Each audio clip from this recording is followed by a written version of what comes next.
My name is Claire Maddox. I'm 34 years old. And the night my mother called me, sobbing, voice cracking, begging to know if she could move into the guest room of my house, I was standing in my kitchen making tea, looking out at the back garden of the home I'd bought myself in cash without a single dollar of help from my family. She didn't know that, of course. She thought I was still the same Claire she'd written off 11 years ago. The daughter she'd looked straight in the eyes and said, "Your sister needs this more than you do," before transferring every cent of my college fund, $42,000, into my sister Brianna's account. Not for tuition. Not for medical bills. For a wedding. A wedding with a chocolate fountain and a live string quartet and imported flowers from the Netherlands.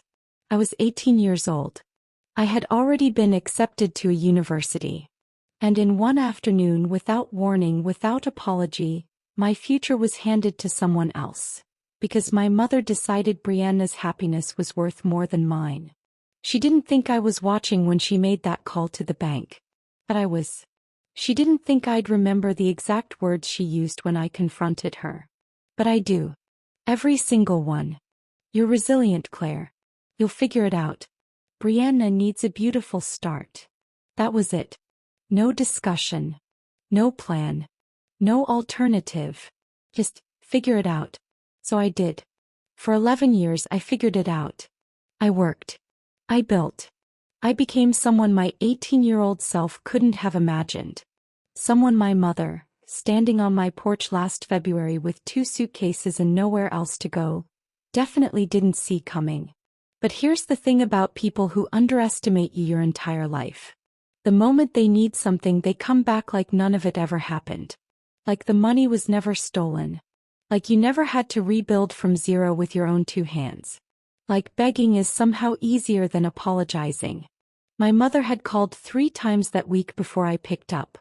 And when I finally did, when I heard her voice, small and exhausted and nothing like the woman who had once dismissed my entire future without blinking, I felt something I hadn't expected.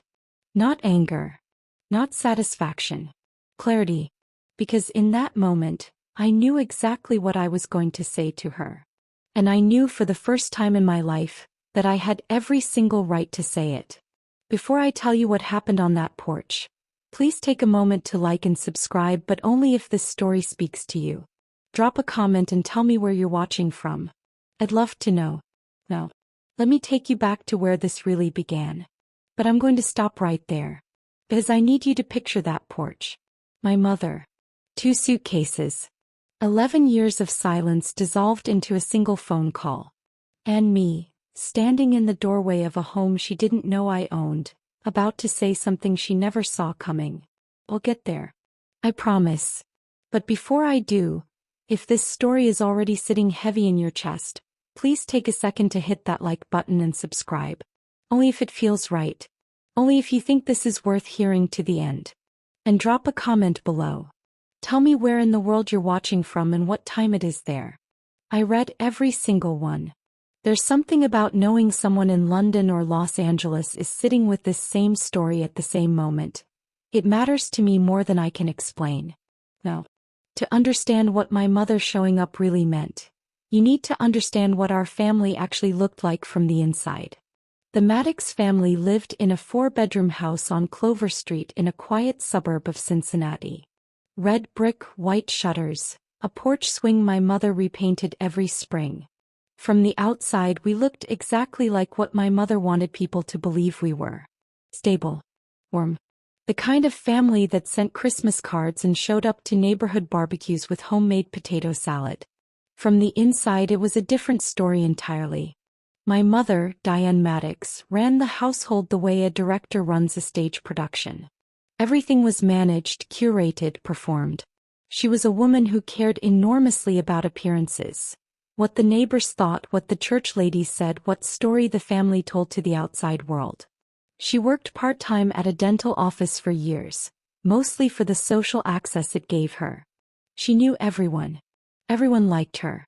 She was charming in the specific way that people who need to control their environment learn to be charming. Effortlessly and always with a purpose. My father, Robert, was a civil engineer.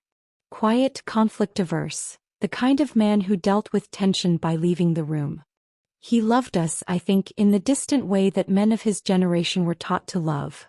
By providing, by showing up, by not asking too many uncomfortable questions. He deferred to my mother on everything that happened inside the house. Everything. And then there was Brianna. 3 years younger than me, and from the moment she could walk, the undisputed center of the Maddox universe. I want to be careful here because Brianna wasn't a monster. She was a child who was handed a role she didn't ask for. The golden one, the special one, the one whose potential was endlessly discussed at the dinner table.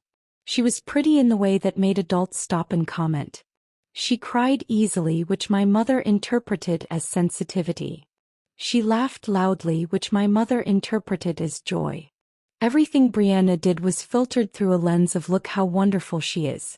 I was 11 years old the first time I remember understanding, clearly and without confusion, that my sister and I were not the same in my mother's eyes. It was Brianna's birthday. My mother had planned a party. Real decorations, a custom cake from the bakery downtown, 7 of Brianna's friends sleeping over. I remember standing in the kitchen doorway watching my mother arrange the setup with a kind of focused joy I had never once seen her direct at anything involving me. 3 weeks earlier had been my birthday. We'd had cake from a box mix and my mother had invited my grandmother over for dinner. It was fine. It was perfectly fine. But it wasn't the same. And I knew it. And somehow knowing it felt like my fault.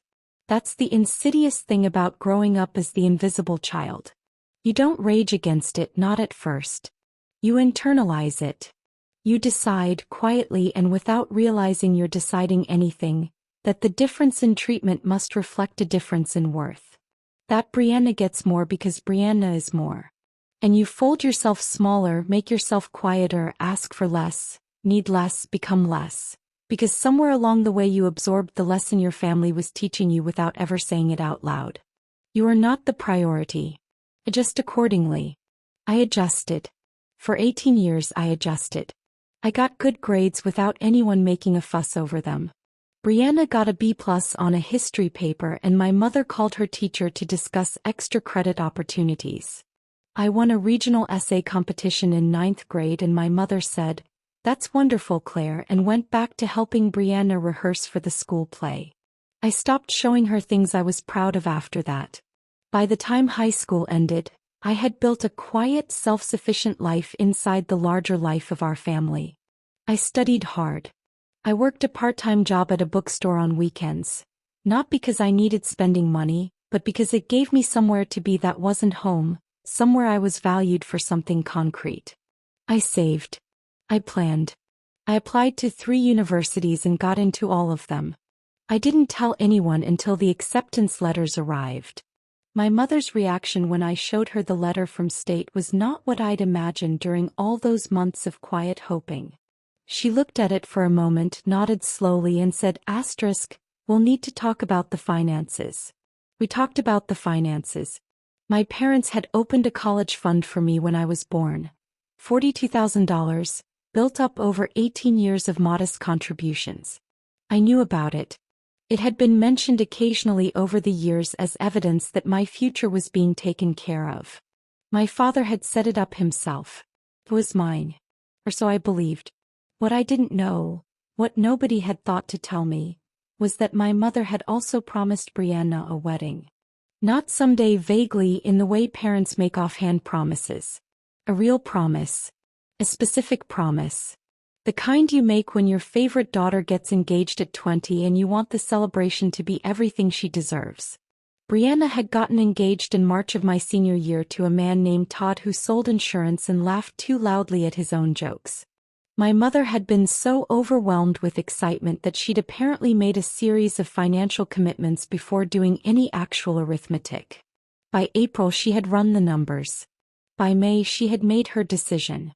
She sat me down at the kitchen table on a Tuesday evening, the week after I'd confirmed my enrollment, and explained it to me with the calm, practical tone she used when she had already decided something and was merely informing you of the outcome. The wedding would cost more than expected. Todd's family wasn't contributing as much as hoped. The college fund would cover the gap. I could take out student loans. Lots of people did. I was resourceful. I'd be fine. Your sister needs a beautiful start, she said. You're resilient. You'll figure it out. Sis. I sat at that table for a long time after she left the room. I thought about all the birthdays, the hand-me-downs, the essay competition, the bookstore job. Every small moment of invisible mathematics my family had been doing for 18 years, quietly calculating that Brianna's needs outweighed mine, that my future was more flexible than hers, that I would absorb the cost of her happiness because that was simply what I did. I was 18 years old. And in that moment something in me went very, very still. Not broken. Not yet. But done. I didn't scream. I didn't cry. I didn't throw the acceptance letter across the kitchen or call my mother a thief, though she was one, legally, technically, without question, a thief. I did something that, looking back, was either incredibly mature or deeply alarming for an 18-year-old. I went to my room, opened my laptop, and started researching student loans. Because that's what I did. That's what I'd always done. I absorbed the blow, recalculated, and kept moving. I told myself it was strength. I told myself I was resilient. My mother's word, now lodged in my chest like a splinter I couldn't reach. I enrolled that fall. Took out $38,000 in federal loans to cover what the fund would have paid. Got a part-time job within the first week on campus, tutoring freshman biology students for $12 an hour. I called home every Sunday because I thought that was what good daughters did. My mother talked about the wedding every single call. The venue. The forest. The dress Brianna had chosen. Ivory, off-shoulder, cathedral train. The guest list drama. Todd's mother's opinions. The centerpiece situation. 45 minutes, sometimes an hour, of wedding planning narrated to me in real time while I sat in my dorm room eating instant noodles I'd budgeted down to the cent. She never once asked how classes were going. I told myself it didn't matter. I told myself I was building something, that the loans were temporary, that none of this would define me. I was 18, then 19, then 20, and I kept recalibrating, kept adjusting, kept folding myself into whatever shape was required to survive the life I'd been handed. Brianna's wedding happened the summer after my sophomore year. It was, by every external measure, stunning. The venue was a restored farmhouse an hour outside the city. White tent, string lights, a band that played until midnight. My mother cried during the vows. My father danced with Brianna in a way I had never once seen him dance with anyone. Todd looked genuinely happy, which I appreciated even then. I was a bridesmaid. I paid for my own dress, $280, sage green, dry clean only. I gave a toast my mother had pre-approved. I smiled in every photograph. Nobody thanked me for any of it. 2 days after the wedding my mother called. Not to debrief. Not to thank me for showing up and performing the role of supportive sister with such committed precision. She called because Brianna and Todd had found a house they loved and were a little short on the down payment, and she was wondering if I had anything set aside. I had $340 in my savings account. I told her that. There was a pause. Then, well, you've always been resourceful. I hung up and sat with the phone in my hand for a long time. That was the first crack. Not a break, a crack. The kind that doesn't show on the surface but changes the structural integrity of everything beneath it. I finished my degree in accounting. Graduated with honors, which my parents attended. My mother in a floral dress, my father in his good blazer, Brianna visibly pregnant with her first child and complaining about the heat. My mother took photographs on her phone and posted them with a caption that read, "So proud of our whole family today." She tagged Brianna's pregnancy announcement in the same post. I started my career at a mid-size accounting firm in Columbus. Entry-level, long hours, the kind of job that asks everything of you in exchange for the privilege of building experience. I was good at it immediately, meticulous, calm under pressure, able to hold enormous amounts of detail without losing the thread. My supervisor noticed within 6 months. I was fast-tracked to a senior associate role by year 2. I didn't tell my family. Not because I was hiding it, but because nobody asked. My mother's calls had settled into a comfortable rhythm by then. Brianna updates, grandchild updates, neighborhood updates, occasional requests. My life existed in the silences between her topics. The breaking point when it finally came didn't arrive the way I expected. I had imagined in the dark corners of myself that it would be dramatic. A confrontation. A moment where someone finally said the quiet part out loud and I responded with the decades worth of things I'd never said. I had rehearsed versions of it in my head during long drives, during late nights at the office, during Sunday calls where I listened and said hum and that's wonderful and I'm sure it'll work out * on a loop. The actual breaking point was quieter than that. And somehow that made it worse. It was Thanksgiving. 3 years after graduation. I drove 2 hours to Cincinnati, arriving at noon as requested, arms full of groceries I'd been asked to bring. Specific groceries, a detailed list my mother had texted at 7 a.m. I cooked for 4 hours. Mashed potatoes, green bean casserole, 2 pies from scratch because my mother had mentioned offhand that Brianna preferred homemade. Brianna arrived at 3 p.m. with Todd and the baby. My mother rushed to the door. The noise level in the house tripled instantly. The baby was passed around, exclaimed over. Todd opened a bottle of wine he'd brought and everyone agreed it was excellent. My mother asked Brianna 3 times if she was eating enough. Dinner was served. I sat at the far end of the table. Not by anyone's deliberate design, just by the natural physics of a family that had never consciously made space for me at the center of anything. My father said grace. My mother made a small speech about gratitude and family. She talked about Brianna's new home renovation. She talked about Todd's recent promotion. She talked about the baby's first words. She mentioned briefly that I'd come up from Columbus. Not what I did there. Not what I'd built. Just that I'd come. I ate the mashed potatoes I'd made and watched my family perform the version of itself that it had always preferred. The one where Brianna was the sun and everyone else orbited accordingly. After dinner I washed the dishes alone. My mother had taken the baby into the living room. Brianna was on the couch with Todd. My father had fallen asleep in his chair. Nobody offered to help. Nobody noticed I was still in the kitchen an hour after the meal ended, scrubbing a roasting pan while the sounds of my family's contentment drifted in from the next room. I remember standing at that sink, hands in hot water, staring out at the dark backyard.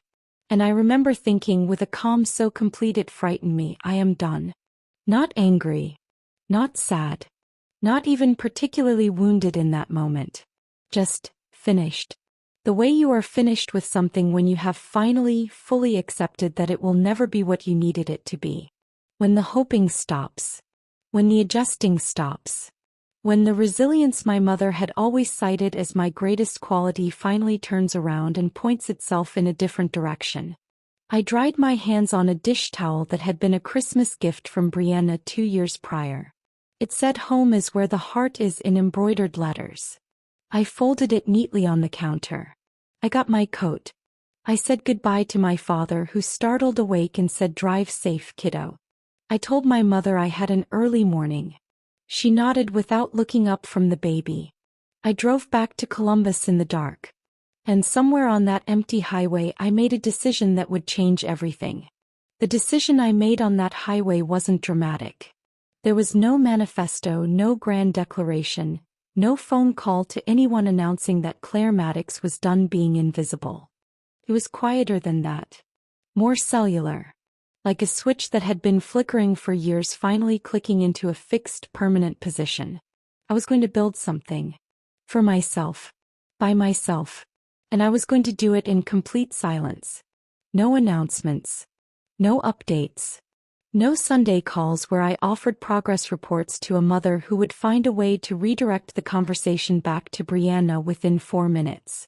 Whatever I built, I was going to build it in the dark. Away from the particular kind of damage that happens when people who undervalue you are given access to your ambitions before those ambitions are strong enough to survive their indifference. I started the Monday after Thanksgiving. I had been at the accounting firm for 3 years by then. Good reputation, solid track record, a growing list of clients who specifically requested me. But I had also spent 3 years watching the ceiling of what that firm would offer someone like me. Competent, reliable, not particularly connected, not from the right background, not the kind of person the partners invited to the golf days that preceded the real promotions. I enrolled in a real estate investment course on a Thursday evening. Online, self-paced $400 I charged to a card I paid off the following month. I didn't tell anyone. I studied at night after work. Saturdays I drove around Columbus neighborhoods with a legal pad, taking notes on properties, learning to read a street the way I'd learned to read a balance sheet, looking for the gap between what something was and what it could be.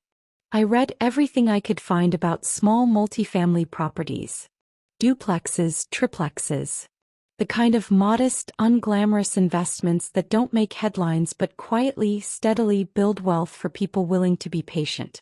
18 months after that Thanksgiving dinner, I bought my first property. A duplex on the east side of Columbus. 2 units, both occupied, both below market rent. The building needed cosmetic work.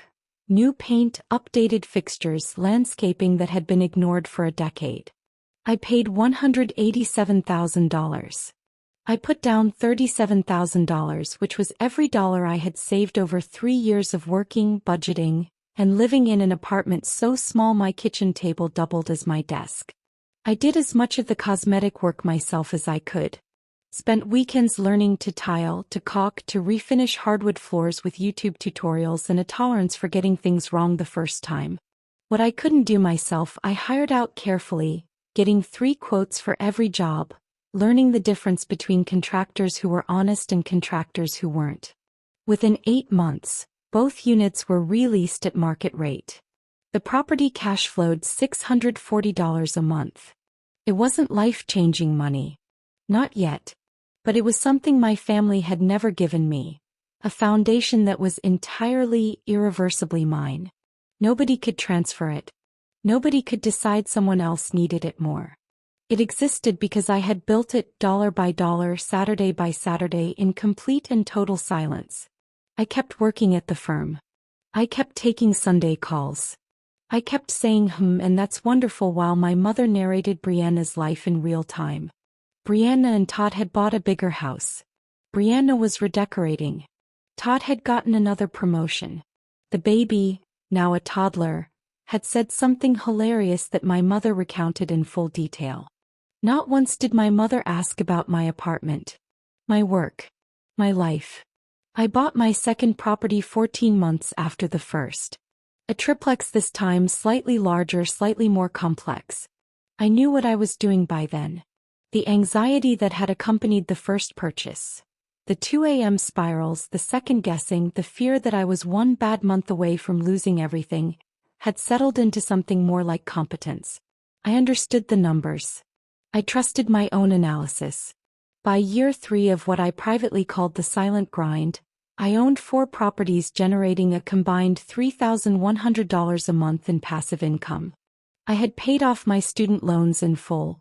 All $38,000 of them, the loans I had taken out because my mother had given my college fund to a wedding with imported flowers. I remember the day the final payment cleared. I sat at my kitchen table and looked at the zero balance on the screen for a long time. Then I opened a new spreadsheet and started calculating my next move. I left the accounting firm at the end of year 4. Not impulsively, strategically. I had been building toward it for 2 years. Quietly expanding my client base on the side, offering freelance services to small business owners who needed the kind of careful, attentive financial management that larger firms didn't have time to provide. By the time I handed in my notice, I had 17 private clients and a monthly income that exceeded my firm's salary by $2,000. My supervisor seemed genuinely surprised. He asked if there was anything they could do to keep me. I thanked him, said no, and meant it. I didn't tell my family I'd left the firm. My mother wouldn't have understood the distinction between leaving a job and failing. In her worldview, stability looked like employment by someone else, and anything outside that framework was a risk too abstract to support. I didn't have the energy to translate my choices into language she would accept, and I no longer felt obligated to try. The properties kept growing. Year 5, I sold the original duplex, the one that had started everything, at a profit of $94,000 and used the proceeds as down payments on 2 larger buildings. I hired a property management company to handle the day-to-day. My time increasingly was worth more than the hours it took to field maintenance calls. I moved out of the small Columbus apartment and bought a house. 4 bedrooms, 3 bathrooms, a back garden with an old oak tree that I had admired during the viewing and privately decided was reason enough alone to make the offer. I paid cash. Not from inheritance, not from luck, not from anyone's college fund redirected at the last minute. From work. From patience. From 11 years of building in the dark. I furnished it slowly, deliberately, buying things I actually loved rather than things that were merely adequate. I planted things in the garden. I cooked real meals in the kitchen. I had friends over for dinner, people I had gathered over the years who knew me as I actually was rather than as the family role I'd spent my childhood performing. I was, for the first time in my adult life, genuinely content. The Sunday calls had thinned by then to every other week, then monthly. My mother didn't comment on the reduced frequency. I'm not sure she noticed. Brianna had started a lifestyle blog that my mother monitored with the devotion of someone tracking breaking news, and there was always something new to report. A brand partnership, a viral post, a home renovation update that had garnered significant engagement. I listened. I said, "That's great, Mom." I meant it less each time. And then, on a Tuesday morning in February, my phone rang with my mother's name on the screen. Not Sunday. Not scheduled. Tuesday mid-morning, which meant something was wrong. I let it ring twice. Then I picked up. Her voice when I heard it was nothing like the voice I'd grown up with. The managed, performative calm my mother had perfected over decades. The voice that delivered devastating news with the same tone as grocery lists was completely gone. What was left was just a woman. Frightened. Smaller than I remembered. "Claire," she said, "I need to ask you something. And I need you to hear me out before you answer." I set down my tea. "Go ahead," I said. She needed a place to stay. That was the short version. The version underneath the version. The one that took 20 minutes of careful circling conversation to fully emerge, was considerably more complicated. My father had died 8 months earlier. A stroke, swift and final, the kind that doesn't negotiate. I had been at the funeral, of course. Stood in the cold in a black coat, watched them lower him into the ground, shook hands with people I didn't know who told me he was a wonderful man. He was, in the limited, conflict-averse way he had been wonderful. I had grieved him quietly, the way I had done most things in relation to my family, privately without making it anyone else's problem. What I hadn't known, because nobody had thought to tell me, was what came after. My father had managed the family finances exclusively. My mother, who had spent 40 years deferring to him on anything involving numbers, had not fully understood what they had and what they owed until the estate attorney sat her down 6 weeks after the funeral and walked her through it. The house had a second mortgage, taken out 5 years earlier to help Todd and Brianna cover a cash flow problem that my mother described vaguely as a difficult period. The retirement accounts were smaller than expected. The monthly expenses without my father's pension exceeded what my mother had coming in by nearly $800. She had spent 8 months trying to manage it alone. Cutting expenses, deferring bills, telling herself it would stabilize. It hadn't stabilized. And Brianna, whose house my mother had helped finance, whose wedding my mother had funded with my college savings, whose lifestyle blog had apparently not translated into anything resembling financial stability, could not help. Todd's income, it emerged, was committed in directions my mother hadn't known about. They had their own mortgage, their own debt, their own difficult period in progress. So my mother had called me. Not Brianna. Me. "I want you to sit with that for a moment," because I did. I sat with it for the entire 20 minutes she talked, listening to the careful architecture of her explanation, The way she framed everything as circumstance, as bad luck, as the unpredictable cruelty of life, never once using the word mistake in relation to any decision she had made. The second mortgage that had gone to Brianna was presented as something that had simply happened, a response to need self-evidently reasonable at the time. The college fund was not mentioned at all. When she finished, there was a silence. "I wouldn't ask," she said, "if I had anywhere else to turn." That sentence landed in a specific way. I recognized it. The careful positioning of the request as a last resort, as evidence of desperation rather than choice, as something that implicitly obligated me to respond with the generosity she had never once extended to me. I wouldn't ask if I had anywhere else to turn. Meaning, don't read this as preference. Don't read this as acknowledgement of what you've built. Read it as necessity, which is easier for everyone. I was very calm. That's the thing I remember most about that phone call. How calm I was. Not the performed calm of someone suppressing rage, but the genuine calm of someone who has had 11 years to prepare for a moment and finds, when it finally arrives, that the preparation was sufficient. "Tell me what you need, Mom," I said. She needed to sell the house. She needed somewhere to live while the sale was processed, and she figured out next steps. She was thinking, and here her voice took on a careful, almost casual quality, as if the idea had just occurred to her. She was thinking that if I had a spare room, perhaps just for a few months, she could stay with me while she sorted things out. A few months. I looked around my kitchen. The house I had bought in cash. The garden with the oak tree. The life I had built in 11 years of silence while my mother narrated my sister's existence on Sunday calls without once asking what I was doing. "I have a spare room," I said. "Why don't you come and see the place first?" She arrived on a Saturday morning 2 weeks later. I had not described the house to her. I had given her the address and said I'd have coffee ready. I want to be honest about this. I had made no deliberate effort to stage the moment. The house was simply the house. My life was simply my life. I had not cleaned it differently or removed anything or added anything for her benefit. But I watched her face when she pulled into the driveway. She sat in her car for a moment before getting out. I saw it through the kitchen window. The stillness, the recalibration happening behind her eyes as she looked at the house, the garden, the oak tree, the double garage. The quiet, substantial evidence of a life she had not known existed. She got out of the car slowly. She was smaller than I remembered. Older. The performance of composed authority that had defined her for as long as I could remember had worn thin in the months since my father died. And what was underneath it was simply a woman in her mid-60s who was frightened and tired and had run out of easier options. I opened the front door before she knocked. "Hi, Mom," I said. She looked at me, then past me into the hallway. The clean lines, the artwork on the walls. The staircase leading up to the second floor where 4 bedrooms waited in quiet, well-maintained order. "Claire," she said slowly.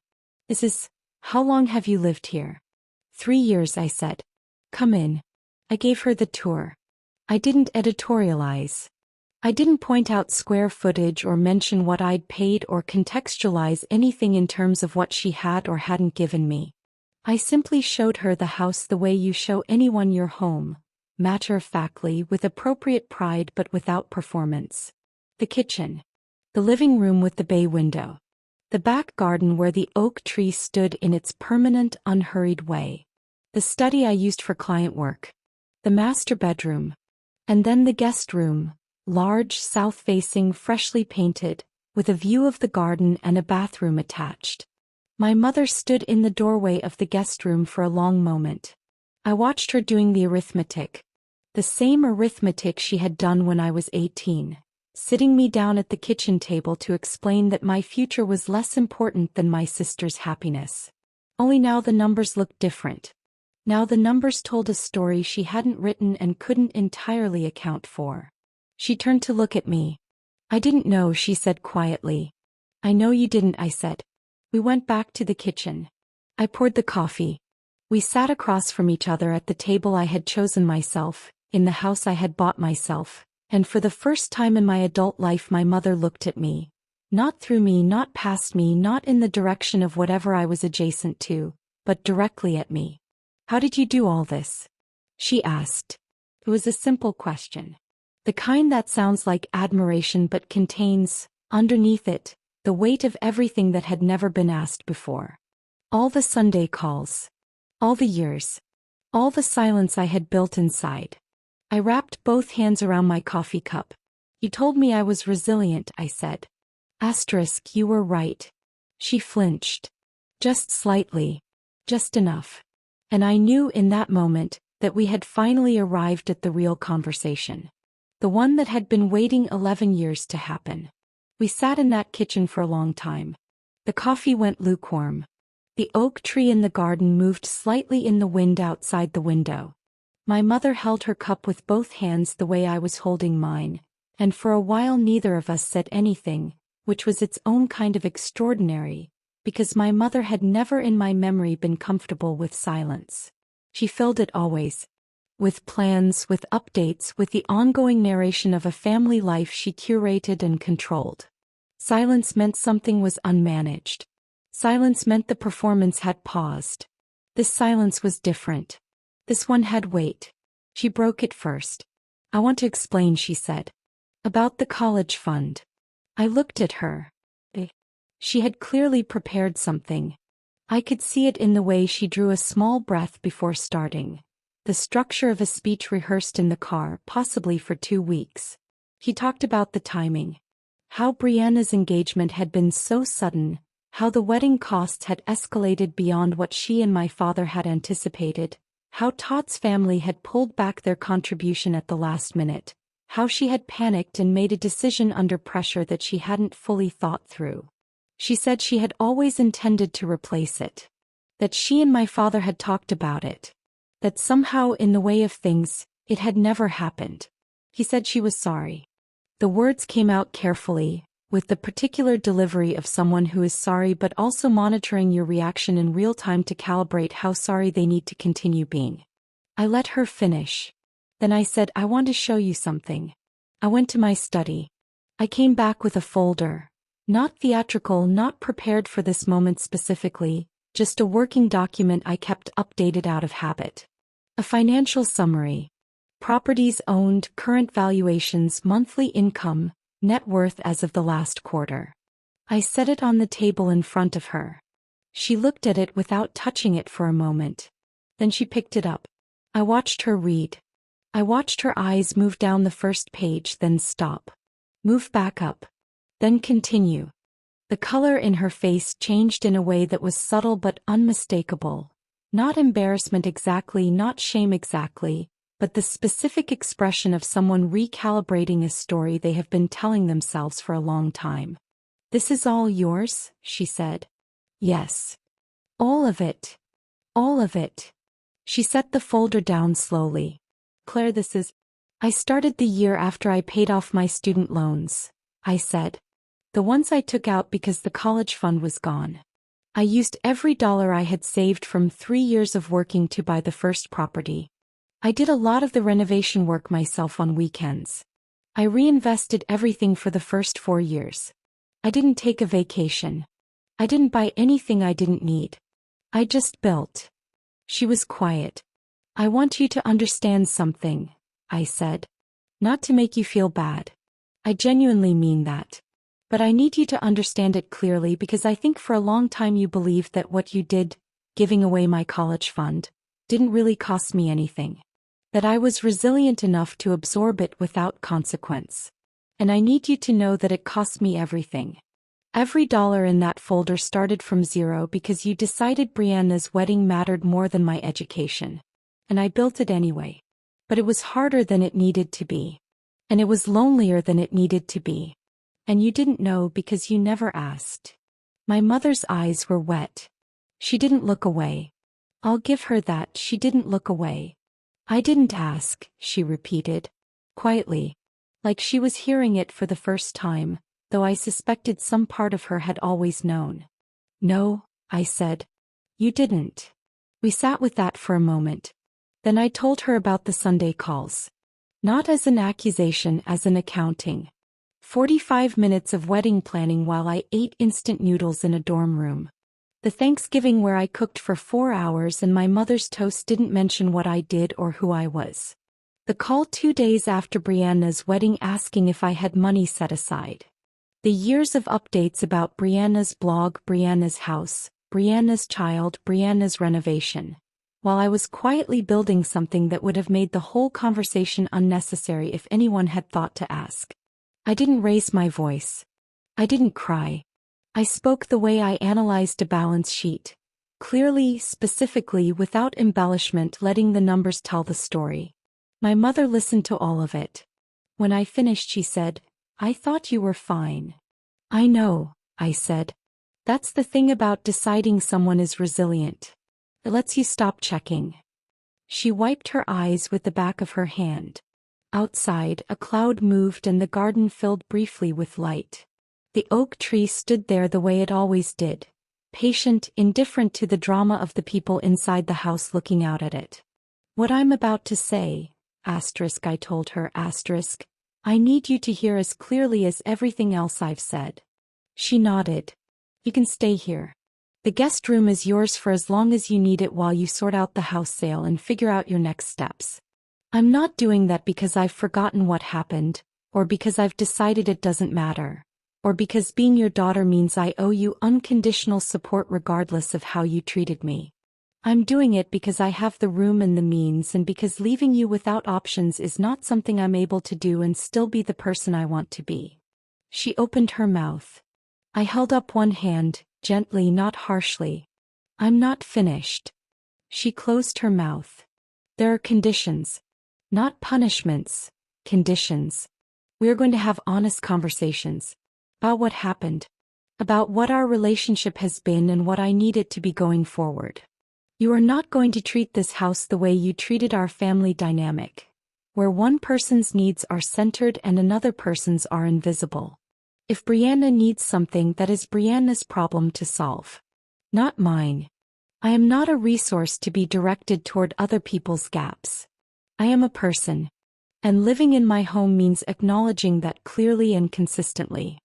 My mother looked at me for a long moment. She looked, I thought, like someone seeing something they had always been looking at but never actually seen. The way your eyes sometimes adjust to a room you've been in for years and you suddenly notice something. A detail, a quality of light. That was always there but invisible to you until the moment it wasn't. "Okay," she said finally. The word was simple. Small. Carrying more weight than most of the conversations we'd had in 34 years combined. "Okay," I said. I got up and refilled both our coffees. I put a plate of biscuits on the table that I'd made that morning without particularly thinking about it, just because I'd had the time and the inclination, because that was the kind of person I was in my own home. Someone who made things for herself because she wanted to, not because someone else expected it. My mother took a biscuit. She looked at it briefly. "These are good," she said. "I know," I said. And for the first time since she'd arrived, I smiled. It wasn't forgiveness. Not yet. Forgiveness is a longer road than a single kitchen conversation, and I had no interest in pretending otherwise. But it was a beginning. A real one, built on honesty rather than performance, on acknowledgement rather than management. Which, in our family, was nothing short of revolutionary. My mother moved in on a Thursday. She brought 2 suitcases and a box of photographs and the ceramic fruit bowl that had sat on our kitchen counter my entire childhood. I helped her carry things upstairs. I showed her where the extra towels were, how the shower worked, which key was for the front door. I made dinner that first night. Nothing elaborate, roast chicken and vegetables, the kind of meal that says this is a real home without trying to prove anything. We ate at the kitchen table. We talked about logistics. The house sale timeline, the estate attorney, the paperwork still outstanding. Practical things. Safe things. The deeper conversations would come. I had meant what I said about honesty, but I understood that there was a sequence to this. You don't excavate 34 years of accumulated silence in a single evening. You start with roast chicken. You start with which key is for the front door. Brianna called 3 days after my mother arrived. I know this because my mother told me slightly carefully, the way you deliver information you're not entirely sure how it will land. Brianna had heard from my mother presumably, that she was staying with me. And Brianna had thoughts. Specifically, Brianna thought it was wonderful that I had the space. She thought it was so great that I was able to help out. She mentioned my mother said that she wished she could do more herself, but the timing was just really difficult right now with everything going on. My mother watched my face while she relayed this. She also mentioned, my mother added, with a slight pause that told me everything about how much she had thought about whether to say the next part, asterisk, that if there was any flexibility with the house sale proceeds, she and Todd were in a position where. No, I said. My mother stopped. I love you, I said. And you are welcome here. But I need you to hear me very clearly on this. What I have built is mine.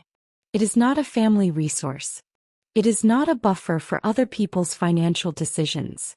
I am not the solution to Brianna and Todd's situation, and I need you to communicate that to her directly, not leave it for me to navigate.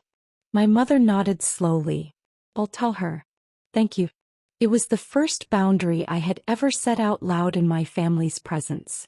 Not thought about setting, not wished I had set, not rehearsed in the car on the way home from a Thanksgiving I'd spent cooking for people who didn't notice. Said plainly in my own kitchen to my mother sitting across from me at my table. Felt, I will be honest, extraordinary. Not because it was aggressive or triumphant. Because it was simply true. Because I said a thing that was true and the world did not end and my mother did not crumble and the relationship did not shatter. It absorbed it. Which is what relationships can do when they are finally being conducted honestly. The weeks that followed were not easy. I want to be clear about that. There is a version of this story where my mother moves in and we have a movie montage of reconciliation. Cooking together, laughing over old photographs. Arriving at warmth through a series of charming misunderstandings. That is not what happened. What happened was harder and more real than that. There were conversations that were uncomfortable. Mornings where the atmosphere in the kitchen was careful in the way of people still learning how to be honest with each other without causing damage. There was an afternoon where my mother said something reflexively, a comparison between me and Brianna, casually delivered, the kind she had been making for 30 years without noticing, and I stopped her, gently but completely, and told her I needed her not to do that anymore. She went quiet. She said she hadn't realized. I believed her. That was almost the harder part. Realizing that so much of what had shaped my entire childhood had been done without full awareness. Without malice. Just pattern. Just the grooved, automatic habits of a woman who had decided early which daughter was which and never revisited the question. Awareness doesn't undo damage. But it is, I have come to believe, the only place repair can begin. Slowly, incrementally, something shifted. My mother started asking me questions. Real ones. Not the logistical kind, not what time is dinner or do you have the attorney's number, but the kind that meant she was actually curious. About the properties. About how I had learned to do what I did. About my clients, my work, the decisions I had made and why. She sat at my kitchen table one morning with her coffee and my laptop and asked me to walk her through the portfolio spreadsheet. Not because she needed to understand it practically, but because she wanted to. I walked her through it. All of it. From the first duplex to the current holdings.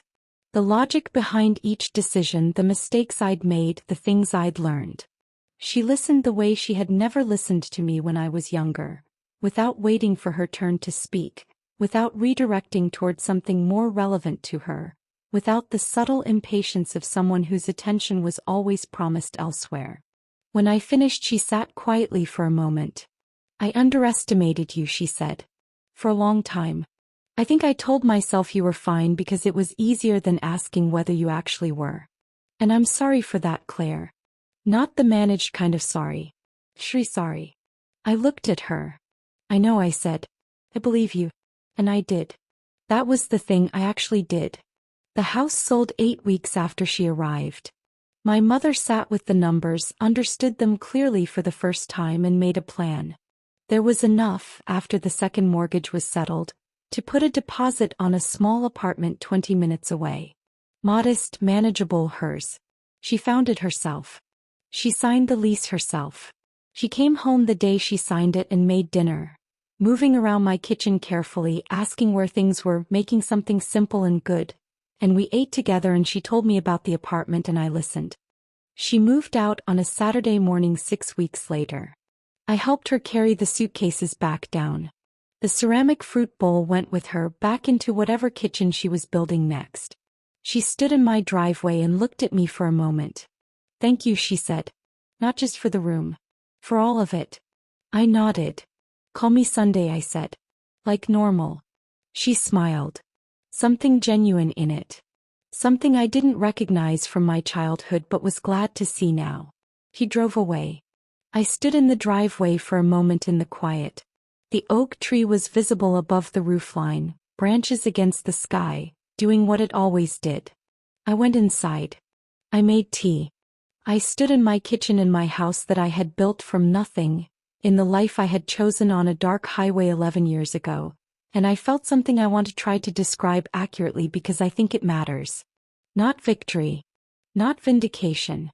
Not the hot, sharp satisfaction of being proven right, though I had been, by every measurable standard, proven right. Something quieter than that. Something more permanent. Peace. The kind that doesn't come from other people finally seeing you. The kind that comes from having seen yourself clearly for long enough that it no longer matters quite so much whether anyone else does. You've stayed with me this far. Thank you. Genuinely.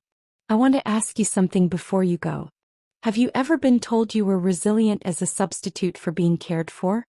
Have you ever built something in silence because the people who should have supported you had already decided you didn't need it? Tell me in the comments. I read every single one.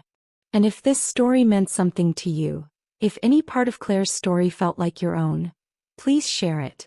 Not for the numbers. Because somewhere out there is another 18-year-old sitting at a kitchen table being told to figure it out. And maybe they need to know that figuring it out is possible. That the silence can become something. That resilience pointed in the right direction builds mansions. Take care of yourselves. I'll see you in the next one.